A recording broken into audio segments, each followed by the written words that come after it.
Archery championship मध्ये ऋतुजा पवार हिला रजत पदक प्राप्त।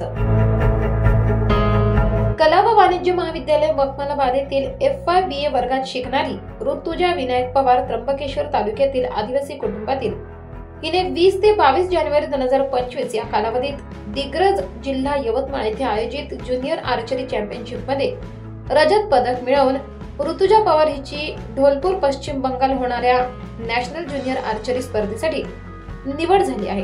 तिच्या यशासाठी तिचे कोच ज्ञानेश्वर थेटे यांचे मोलाचे मार्गदर्शन लाभले। त्याचबरोबर तिचे क्रीडा शिक्षक राजोळे सर यांचे मार्गदर्शन मिळाले। तिच्या यशाबद्दल कॉलेजचे प्राचार्य राजोळे सर, नाशिक आर्चरी असोसिएशनचे अध्यक्ष नितीन ठाकरे आणि सचिव मंगला शिंदे मॅडम यांनी अभिनंदन केले।